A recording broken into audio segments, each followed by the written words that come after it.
Está De Sole hecho, en Restivo. Olavarría hay Claro, alerta meteorológico claro, para hoy y para mañana, claro. exactamente. De hecho, me contabas vos recién que en un ratito ya te vas Me voy para para allá, Olavarría. exactamente, a las 11. Espero que no me agarre la tormenta en la ruta, que es lo que más miedo me da. Exacto. Bien, ¿con quién Que estamos te deje hablando? llegar. Estamos con Sole Restivo. Pero, Sole claro Restivo, que sí. colega, periodista, que ha hecho el seguimiento y las crónicas que ven en todos los medios de comunicación Sí. luego de cada jornada de juicio. A quien admiramos fuerte, ¿eh? Sí, por supuesto. Tampoco Por para supuesto. tanto. No, sí, Pero lo sí, hablábamos sí. recién mientras, cuando terminamos de charlar con Manu, lograr hacer un resumen de lo que pasaba en cada jornada con, bueno, declaraciones, en la mayoría de los casos, con declaraciones muy fuertes, Sí. ¿sí? Con hechos muy fuertes que sucedieron. Y bueno, de hecho con nombres propios, ¿no? Con personas sentadas Sí. declarando, contando lo que les habían hecho. Eh, es muy difícil y obviamente ahí va el reconocimiento. Sole. Es muy difícil y es difícil cuando uno se involucra porque tiene una sensibilidad. Es imposible no involucrarse. Exactamente. Y quisiera volcar mucho más en un espacio que hoy los medios reducen cada vez más. Claro. Hay que priorizar, bueno, ¿me publican o no me publican en relación a la extensión Claro. que yo les envío? Entonces, tengo que lograr hacer esa reducción y esa síntesis, porque son las dos cosas, que sea significativa, que tenga impacto y que pueda de alguna manera comunicar lo que se vivió ahí adentro. Es muy, muy Es difícil. un doble realmente. laburo. Y Poner en 600 palabras lo que es una vida. es una carilla, Claro. es una carilla donde tienen que pasar 50 años de historia de Claro. una familia, de una persona, y en muchos casos durante la jornada de audiencia se escuchaban 5, 6, 7 testimonios y había que dar cuenta de todos esos casos. Por lo tanto, era complejo. Pasaban algunas otras cositas que tenían que ver con lo judicial, que también tenía que quedar registro, Claro. porque además sucedió algo con este juicio en particular y tiene que ver con cómo lo concibió el tribunal, que no dio la posibilidad de que se transmitiese por medios telemáticos, como sucede en otros juicios que están hoy siendo transmitidos, por ejemplo, por el grupo La Retaguardia, que se ocupa de eso, ¿no? Y que están en todas sus audiencias siendo transmitidas. Este tribunal dijo, no, hay testimoniantes que no pueden ser escuchados por otras personas, como si no se hubiesen escuchado durante 50 años, cuando la mayoría son familias, amigos, digo. Y sin embargo dijo, no, los testimoniantes que están por venir no pueden escuchar lo que está sucediendo. Bueno, no lo escucharon, pero lo leyeron. ¿Cómo empezó? Digo, cuando empieza el juicio, ¿cómo fue que empezaste vos a seguirlo periodísticamente? Lo primero que tengo que decir es que es solo posible porque está la Universidad Pública Nacional del Centro, en este caso, involucrada desde que la causa Subzona 2 se inició, que vamos a ahondar un poquito en eso, porque no es solamente la huerta, y pone sus recursos de infraestructura, los pocos que tenga económicos, también los de producción de conocimiento y lo de los medios públicos también, universitarios, a la función de este juicio. ¿Que es Radio Universidad? Radio Universidad, que es donde yo tengo mi trabajo central. Yo sigo siendo productora de contenidos a distancia, vivo acá en Tandil, pero sigo produciendo los contenidos para Radio Universidad, que está emplazada en Olavarría, y justo cuando estaba por iniciarse el juicio, yo me mudo a Tandil a hacer mi trabajo desde acá. Cayó como anillo al dedo, Soledad ya había cubierto, ahora en tercera persona, pero Soledad ya había cubierto los otros juicios. Iniciamos, la primera emisión de Radio Universidad se da con la primer crónica radiofónica que hacemos del juicio Carlos Moreno. Claro. Habíamos venido aquí, que recordemos el tribunal estuvo emplazado en la ciudad durante casi un mes, todo el mes de febrero del 2012, jueves y viernes. Y nosotros veníamos, asistíamos a la audiencia, que tampoco pudo ser transmitida, pero sí está filmada. Nosotros escuchábamos la crónica, llamábamos por teléfono y salíamos en la radio haciendo las primeras crónicas. Luego pasó lo mismo con Monte Peloni 1, que se desarrolló enteramente en el campus universitario de Olavarría, fueron 3 meses. Y luego pasó Monte Peloni 2, que ya tenía otro aire, el contexto político de la Argentina. No tuvimos posibilidad de tener ninguna de sus audiencias en el territorio. Se hicieron todas en la sala del Tribunal de Mar del Plata, pero teníamos un compañero con el que hoy hacemos un conversatorio en Olavarría, que él viajaba por su tesis a cada una de las audiencias. Entonces escribía algo, lo publicaba en la agencia y lo retomábamos en la radio en un diálogo entre los dos. Para poder, bueno, también dar cuenta de ese juicio, que fueron 2 años. Inició en el 2017 y terminó en el 2019, no con una sentencia muy agradable, pero bueno, tuvo su conclusión allí.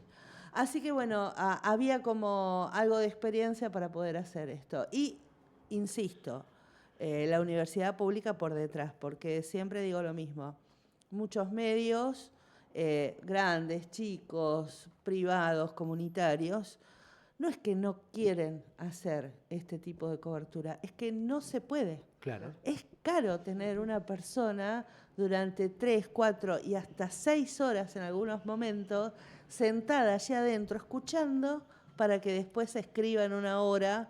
O sea, es una jornada completa de trabajo para generar una carilla de contenido. Para eso solo es posible si hay un estamento del Estado que está involucrado en la hechura. Y esto es un medio público nada más. Claro. ¿No? Claro. Recién decías un privado no lo podría hacer. No. No se puede dar ese lujo de tener un periodista para una nota. No, claramente. Página 3, sí, un cuarto de página. No, claramente, por eso es que el rol esencial de los medios públicos se puede ver ahí. Claro. Y que no estamos hablando, deberían hacerlo, pero no estamos hablando de el Canal 7, digo, el Canal Nacional o Radio Nacional, que deberían hacerlo, que deberían ser, el eje de su trabajo debería ser ese, no ser un medio estatal, sino un medio público. Bueno, cuando hablamos de cuál es el origen y cuál es el objetivo de los medios universitarios, bueno, es ese, ¿no? Ahí va. Es este. Recién hablabas de Subzona 12, ¿no? Y profundizar en esto, porque el juicio arranca con la huerta.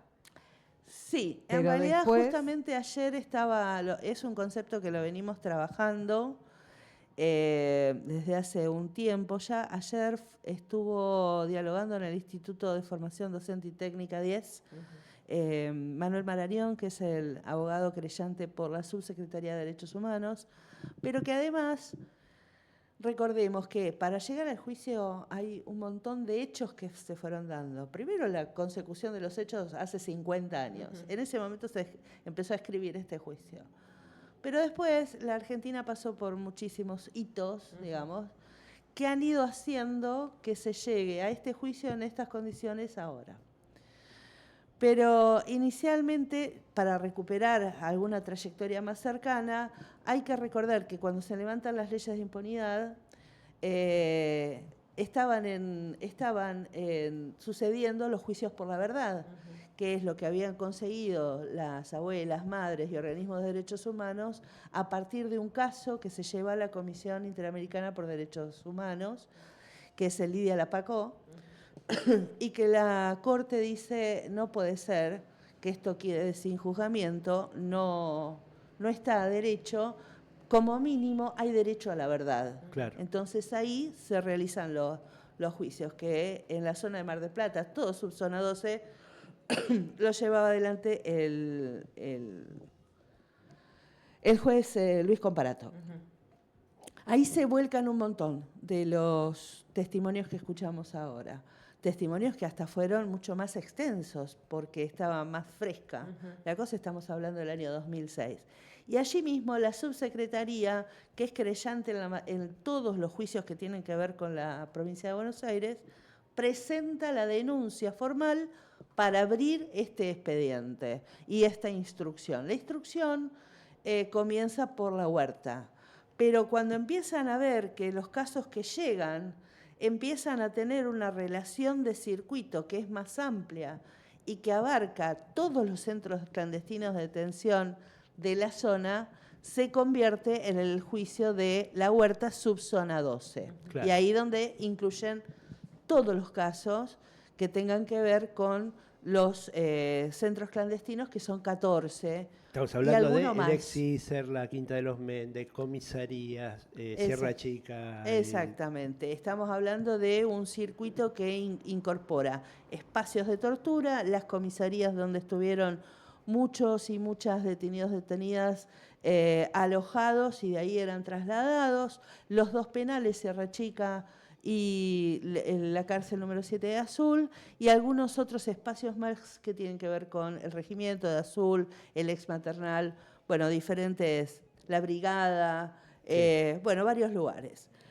La cuestión es que cuando esto empezaba a juntarse material, empezaron a decir, bueno, hay que arrancar por algún lado porque si no, no se va a arrancar nunca. Y esto arranca con la bolita.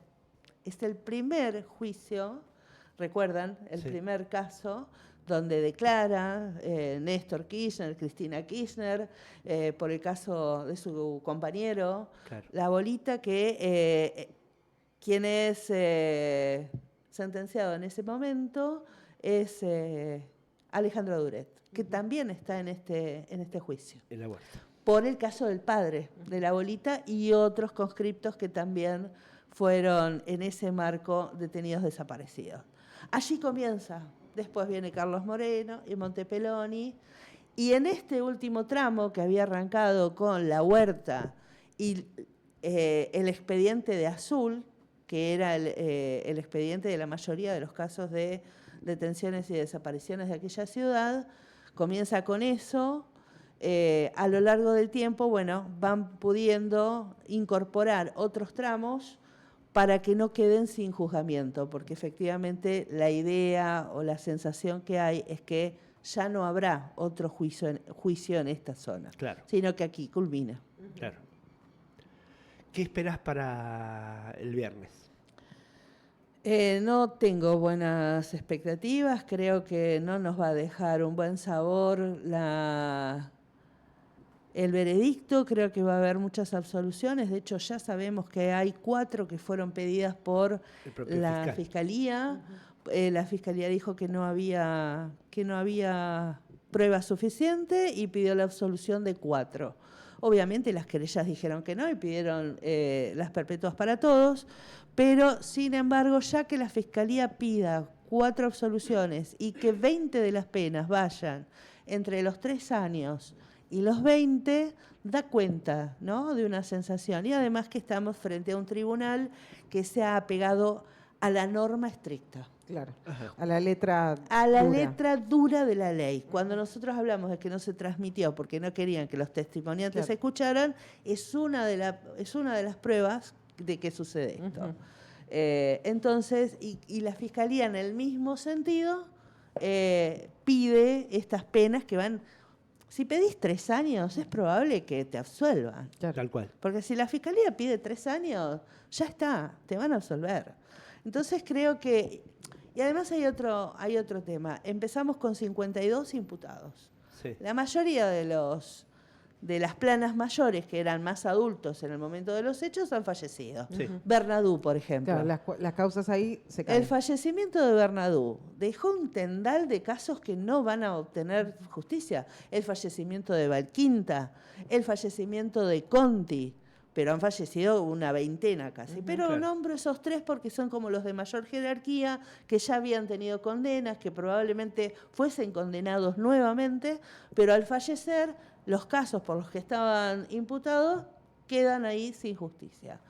Sí me parece que es un momento histórico, que lo tenemos que vivir y reivindicar como tal, que es un momento de reparación colectiva, que es donde los hechos quedan probados, donde las personas han podido decir su verdad, decir ahí su verdad histórica, me parece que es el documento que queda de acá en adelante, más allá de la condena o no, el transcurso, lo que se ha producido a lo largo del juicio, que no tiene que ver solamente con el hecho en sí, sino con lo que pasó alrededor, las escuelas, mis escritos, los escritos de otros compañeros. Hay, creo que yo cuento hasta el momento 5 libros al menos escritos, y otros tantos van a venir. Y eso es historia. Eso es un nudo de sentido y de sentido histórico que hemos podido construir y que del otro lado no hay nada, por suerte. Claro, es reivindicación. Estos casos ocurrieron. Sí. Se puede probar, se puede condenar o no, pero formaron parte de un plan sistemático, lo decíamos recién, que involucró también esta zona, Tandil, Azul, Olavarría, gente de Saladillo, de, distintos lugares. Bueno, eso creo que es lo más importante, lo que acabas de decir. Acá mucho tiempo, acá no pasó nada. Sí, como que no pasó. Sí pasó. Y no pasó no solamente lejitos, muy cerca de tu casa, de la casa de tu mamá, en tu escuela, tus compañeros de trabajo, tu jefe señaló a un compañero de trabajo, ¿cómo que no? Si lo viste. Cuando el testimonio de una familia de Roque Pérez señalaba que Roque Pérez, ¿cuántas personas tiene? 20.000 personas, ponele. Ahora, imagínate en esa época, llegan a la casa de un gremialista con una tanqueta. Roque Pérez no lo vio, no lo escuchó. El grito de los niños eran 3. Claro. Porque se llevaban a su papá, no lo escuchó nadie en Roque Pérez, no me la conté, todos sabíamos, ¿no? Y acá lo que queda a lo largo de los testimonios y de todo el proceso, bien probado es eso, que todos sabíamos, las complicidades, las negaciones, las alteraciones que hacía la sociedad para continuar con este terror, que fue el objetivo, ¿no? Con este terror que invadía todo. Exactamente. Y al que no lo invadía el terror, quizás era cómplice también, porque hubo enfermeras, médicos, capellanes, organizaciones civiles, los mismos gremios. A mí me impactó, yo soy azuleña, me impactó mucho escuchar cómo las personas que daban testimonio de aquella ciudad, en su mayoría con una característica particular, porque recordemos que Azul en el 74 tuvo el ataque al regimiento. Claro. Luego de eso, ¿qué pasa? La mayoría de los militantes, con las leyes que ya estaban vigentes en el isabelismo, son llevados presos.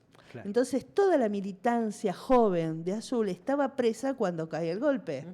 ¿A quiénes van a buscar? Y ya estaban avisados a los gremialistas, concejales, políticos, gente de mayor edad, ¿no? Entonces, a este juicio la mayoría llegan fallecidos de las víctimas.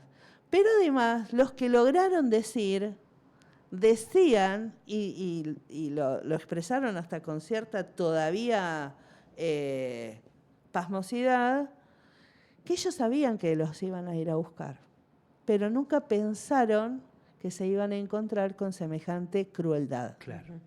Con semejante ejercicio de la crueldad sobre los cuerpos de los demás. Tal cual.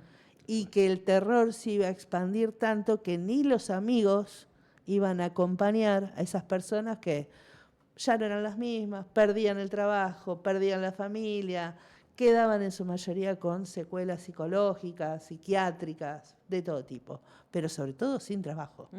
Todos relatan lo mismo. Porque Argentina venía de una historia reciente de este tipo de hechos, pero no de esa dimensión, bueno, salvo los fusilamientos en el 55, después que era, te llevaban, te calaboceaban, te cagaban a palo, un rato te largaban y aquí no ha pasado nada. Claro. Y muchos de los militantes pensaron que iba a pasar, iba a ser eso, o de los delegados o de los gremialistas, iba a pasar eso. Nadie imaginó el horror en esos primeros días. Exactamente. Sí, y también, bueno, uno a lo largo de todo este tiempo va conformando grupos con los cuales comparte, ¿no? Yo estoy haciendo también esta trayectoria con la Mesa Multisectorial por Memoria, Verdad y Justicia, que se conformó para acompañar, para visibilizar. Y ahí también lo que hacemos es poder dialogar estas cosas. Y está bueno, tal cual como vos decías, antes había habido otros golpes, pero también hay que dimensionar que lo que sucedió entre 1976 y 1983, nosotros lo encajonamos ahí, pero es mucho más extenso, ¿no? Sí. Como decíamos, las leyes de Isabel contra El estado de sitio ya desde el el 74. estado de sitio, el anti-subversión, pero la formación y el Plan Cóndor es mucho anterior también. En el 71 ya hay casos de personas que fueron detenidas, desaparecidas, torturadas, en Uruguay, en Paraguay, en Argentina, bueno, en toda América Latina, que era parte del Plan Cóndor. Y una de las cosas que decía Marañón ayer, y me parece que hay que poner ahí la señal de alerta, es que pasaron muchas cosas que no vimos, que se dejaron pasar. Y que muchas de esas cosas, él podría hacer una lista, están volviendo a pasar y tenemos que estar más atentos. Porque más que nunca tenemos que decir nunca más, y más que nunca tenemos que refrendar el pacto democrático. Tal cual. Débil, que nos costó, con diferencias. Con asignaturas pendientes. Pero no hay otra. O refrendamos el pacto del 83 y lo sostenemos, o nos llevan puestos otra vez. Sí, porque hay un clima de época muy similar al... Y no es solamente este gobierno, es todo lo que está sucediendo a nivel internacional, más este gobierno. Sí. Exactamente. Sí, cuando hablamos del avance de las ultraderechas es esto. Sí, tal cual. Tal cual. Y vienen por nuestros derechos, vienen por los derechos de la ciudadanía. Sí. Básicamente, nos quieren esclavizados. Sí, el más mínimo, que es pensar distinto. Aceptar que el otro piensa distinto. Claramente. Y en ese pensar distinto, la primera acción simbólica que ellos hacen es la demonización del otro, Claro. ¿no? Quitarle la humanidad, Claro. el estatuto de humanidad, volverte un mandril. Animalizarte es quitarte la humanidad, y entonces algo que no es humano podés hacer cualquier cosa. Claramente, exactamente, sí. Y una de las cosas, yo quiero dejar también algo positivo, y es que me parece que más allá de lo que ellos quieran, nosotros nos tenemos que juntar. Nos tenemos que juntar y pasarla bien, más allá de lo que suceda con la sentencia, con el tiempo y lo que pase. Por eso les voy a invitar a ustedes y a toda la audiencia a que nos juntemos a primero festejar en la previa, cosa que no haya nada que lo empañe. Claro. Vamos a estar haciendo con la mesa y el acompañamiento de otras organizaciones y también la universidad un festival que va a comenzar a las 6 de la tarde. Si tenemos suerte, pero creo que no nos va a parece que acompañar. Vamos a tener en Me cuanto a lo parece que no. climático, ¿no?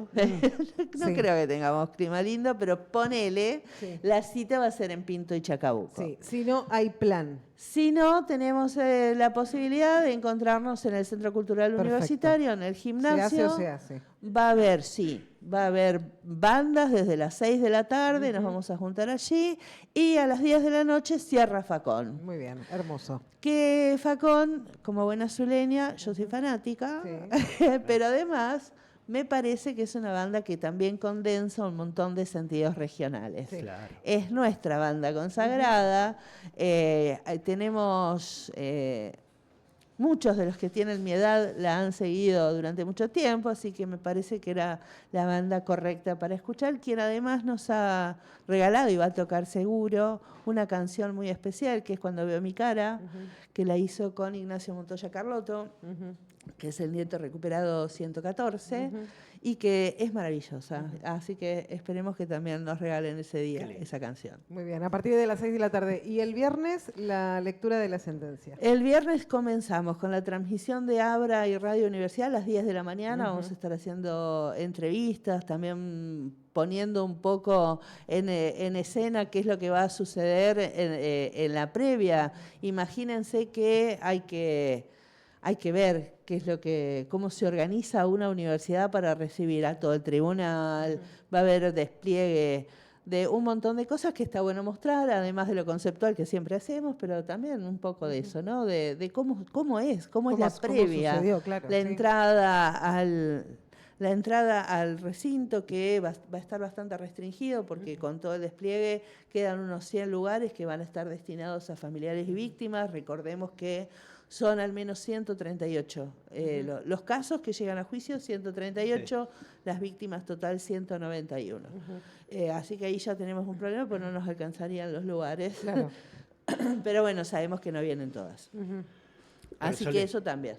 Y a las 12 está pautada la lectura. Sí, 12, 12 y media. Bien. El horario de las citas a las 12, yo creo que va a empezar un poquito más tarde, 12 y media más o menos, que es el horario que maneja el tribunal. También con puertas afuera, digo, con pantalla. Con pantalla, que si no se puede armar en Pinto y Chacabuco, también va a estar en el Centro Cultural, porque la idea es que toda aquella persona que quiera vivirlo en conjunto, más allá de que puede verlo por televisión o por YouTube, sino de encontrarse, de poder dialogar, el abrazo, el mirarse cara a cara, ese es, creo que, lo más importante, ¿no? Sí. Sole, muchísimas gracias. No, gracias a ustedes. Me encantó volver a la radio. Hace mucho que no hago micrófono, así que este ratito me encantó. Bueno, cuando quieras. Y nos vemos el domingo. Nos vemos el domingo, por supuesto. Sí. Esperemos poder dar buenas noticias el domingo. Exacto. Hoy la cara. Que es dar buenas noticias. Con Sole vamos a estar ahí en Abra haciendo la transmisión junto con Magma, Radio Tandil y Abra. Va a estar Sole también ahí. Nosotros vamos ahí de invitados a participar de la transmisión especial, que me parece que como primera experiencia va a estar buenísimo. Sí, está bueno, está bueno. Va a estar bueno. Gracias, Sole. Gracias a ustedes. Sole Restivo, periodista que hizo todo el seguimiento durante el juicio La Huerta.